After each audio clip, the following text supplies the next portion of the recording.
In this example, we will antidifferentiate x cubed multiplied by e to the power x over 3. Now, the first observation we see here is a polynomial multiplied by an exponential. So integration by parts is an excellent choice. However, we notice that this polynomial is cubic. So an observation we might make is for each power of x, we're going to have to apply a corresponding integration by parts. So that would be 3 integration by parts here. Now, that might sound a bit daunting to go through all 3 integration by parts, so instead of doing them individually, I'm going to introduce a technique known as multiple integration by parts, and we'll take care of them all at once. And in order to do so, what we do is we make a table corresponding to our integrand.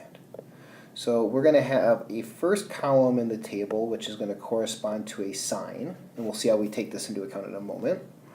A second column corresponding to the u function, and a third column corresponding to the dv. Now, when we apply integration by parts to x cubed e to the x over 3, we'd want to let u be the x cubed, as we've seen, and then dv would be e to the x over 3. And I'm going to go ahead and write the u equals x cubed underneath the u, and I'm going to put the e to the x cubed up in that top column. And what we do is we start off by differentiating down the u column until we get back a 0. So the first derivative would be 3x squared. That next derivative would be 6x, then 6, and then 0. And then I add in the signs. I'm going to put a sign corresponding to them, and it's going to alternate between positive, negative, positive, negative. And when you get down to that 0 row, we stop. And for the dv column, we're just going to anti-differentiate. So e to the x over 3, its derivative would be 3 e to the x over 3, which you could get via a substitution, and you can easily check this with the derivative. So then the next derivative will be 3 squared e to the x over 3, so 9 e to the x over 3. And continuing in a similar fashion, we would have 27 e to the x over 3, and then 81 times e to the x over 3. And now we have everything that we need. So this integral that we would like to evaluate, x cubed e to the x over 3 dx.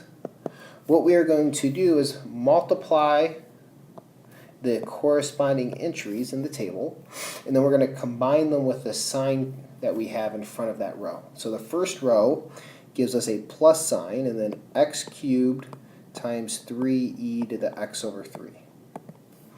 The next row has a minus sign in front of it, so we start with a minus, and then multiply the entries. 3x squared times 9e to the x over 3. Then that next column has a plus sign, and we multiply together the entries. 6x times 27e to the x over 3. And the last row has a minus sign in it, so we subtract away the entries multiplied together. So 6 times 81e to the x over 3. And it's an indefinite integral, so we finish here by adding in plus c. So just to review, when you want to apply integration by parts multiple times with a function like, say, a polynomial times an exponential, this is a perfectly good approach. We make our table where we differentiate down the u column until we get a 0.